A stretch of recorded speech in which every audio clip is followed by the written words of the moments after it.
Baiklah,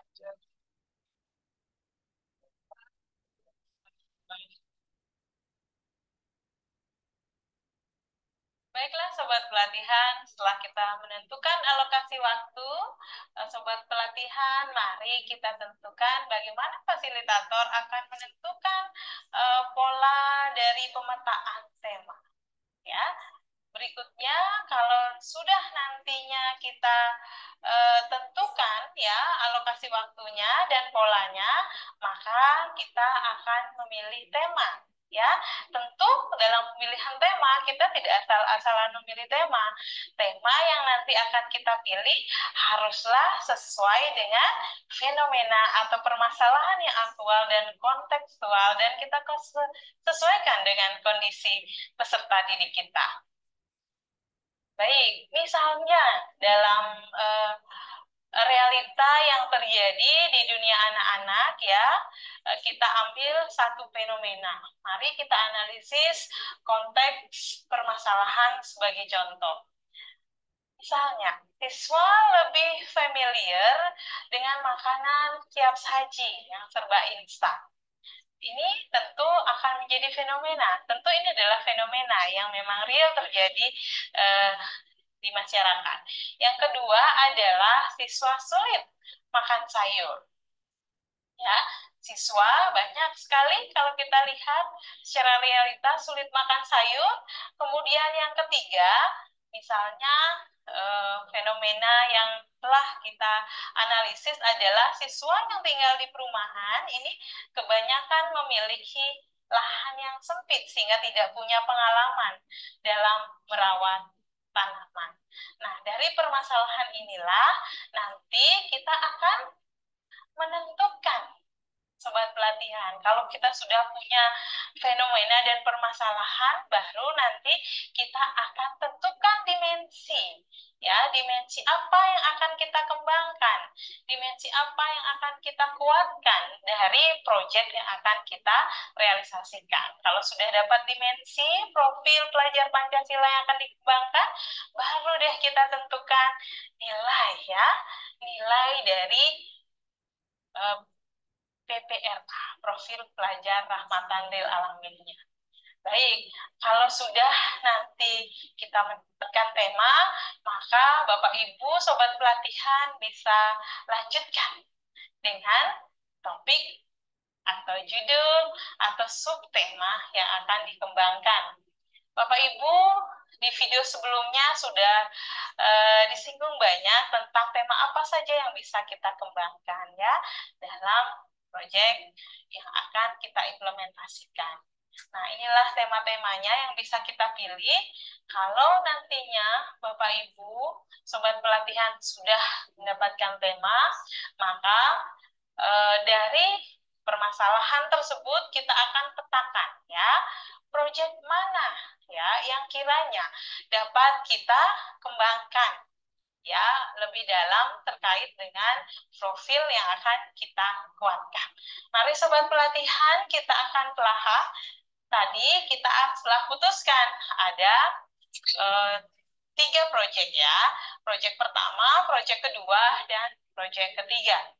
Misalkan ya, proyek pertama, proyek kedua, dan ketiga ini dimensi profil pelajar Pancasila yang akan kita kembangkan nantinya adalah kreatif, berkebinekaan, global, dan bagaimana kita nantinya akan mengembangkan proyek kedua ini, tentu dimensinya akan kita gunakan dimensi yang sesuai dengan konteks permasalahan yang nantinya akan dikembangkan dimensinya pada anak-anak. Di sini kita lihat beriman dan bertakwa pada Tuhan Yang Maha Esa dan berakhlak mulia.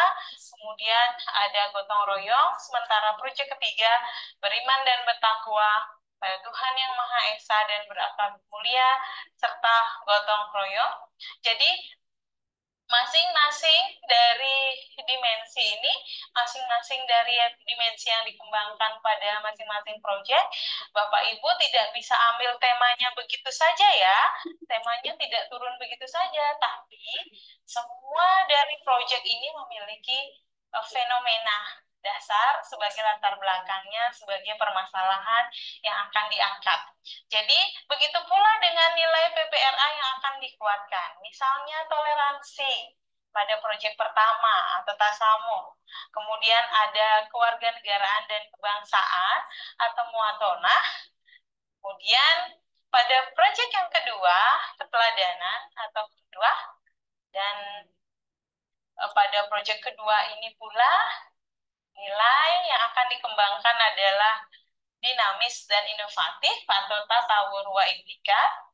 Baru nanti di proyek ketiga disesuaikan dengan fenomena, ternyata sesuai nilai yang akan kita kembangkan adalah ta'adub atau berkeadaban dan kesetaraan atau musawah.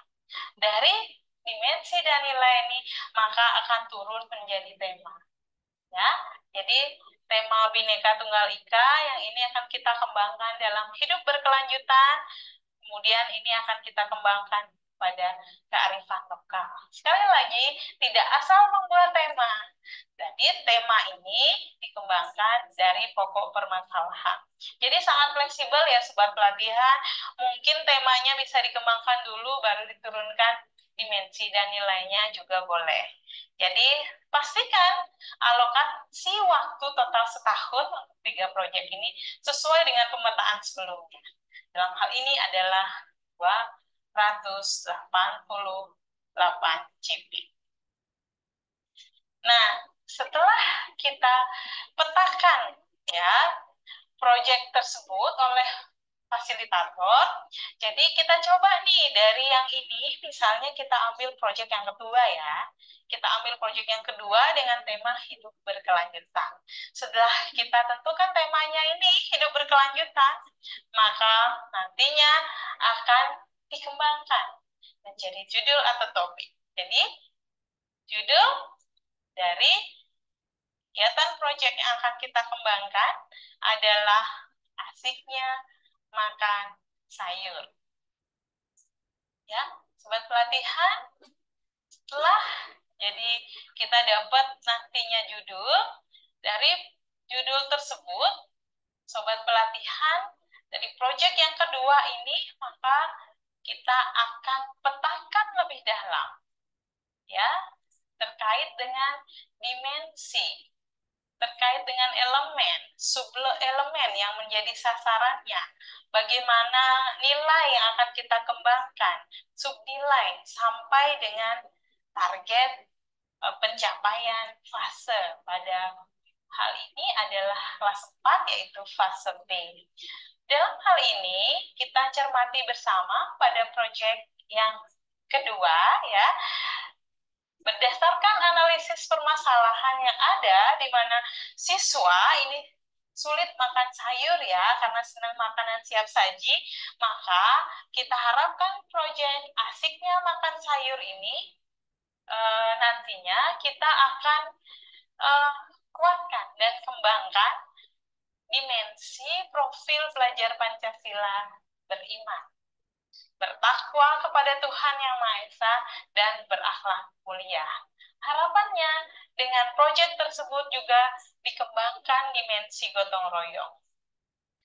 Kemudian, dari elemen yang akan dikembangkan, yaitu elemennya adalah akhlak pribadi, karena harapannya nantinya akan tumbuh rasa dari anak-anak untuk nantinya bersyukur, ya, dari dalam dirinya.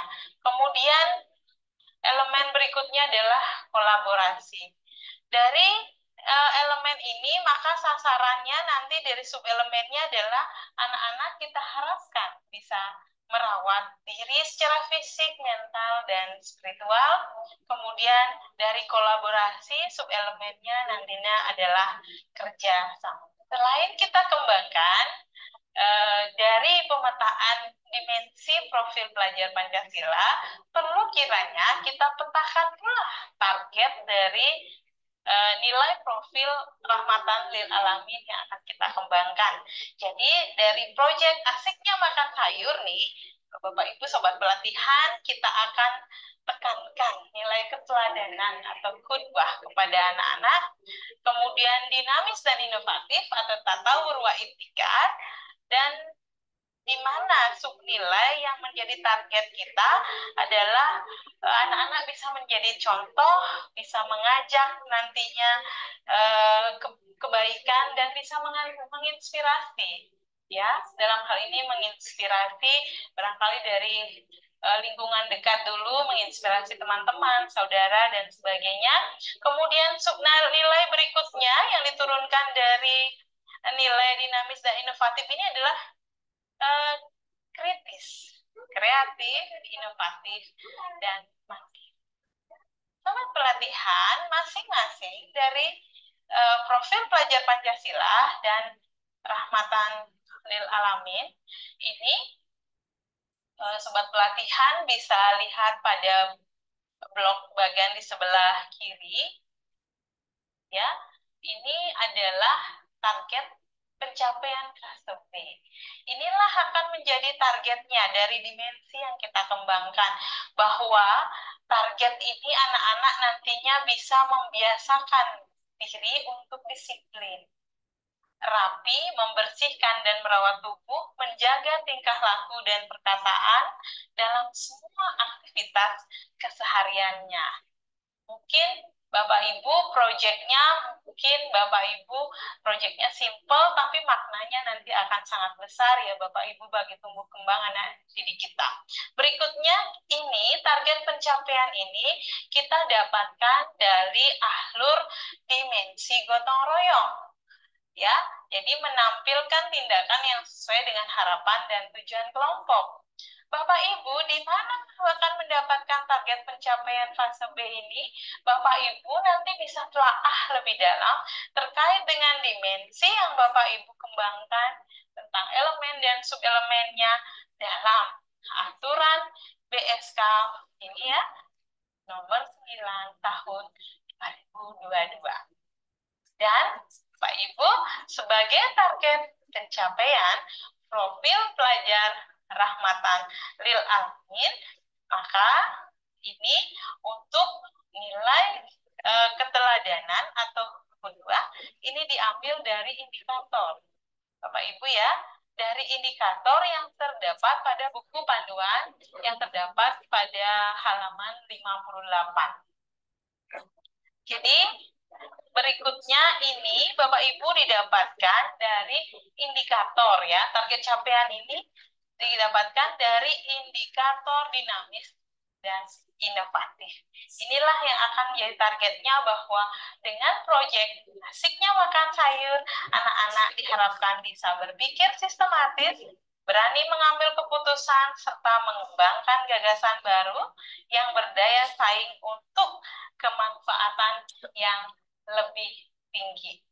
Sobat pelatihan, kiranya Bapak Ibu bisa mencermati lebih dalam terkait panduan yang telah dikembangkan, sehingga nantinya jika sudah diterbitkan target pencapaian fase tentang profil pelajar Rahmatan lil Alamin, Bapak Ibu bisa mengembangkannya lebih jauh. Sementara bisa menggunakan indikator dulu sambil menunggu regulasi berikutnya. Ya, demikian sobat pelatihan, kiranya apa yang kita sudah sharing bersama dalam pelatihan ini nantinya bisa memberikan manfaat bagi Bapak. Demikian sobat pelatihan, semoga bisa kita cermati bersama dan implementasikan dengan maksimal. Semoga ke depan semakin banyak lahir generasi emas bangsa yang moderat, yang memiliki semangat berbangsa dan bernegara dalam bingkai harmonisasi. Menjunjung tinggi toleransi, semangat cinta tanah air, cinta damai, berkeadilan, peduli sosial, dan berkebinekaan global. Sobat pelatihan, semangat terindah dalam mewujudkan santri yang memiliki akhlakul karimah. Assalamualaikum warahmatullahi wabarakatuh. Namo Buddhaya, salam sejahtera untuk kita semua. Shalom, salam kebajikan. Om Santi, Santi, Santi.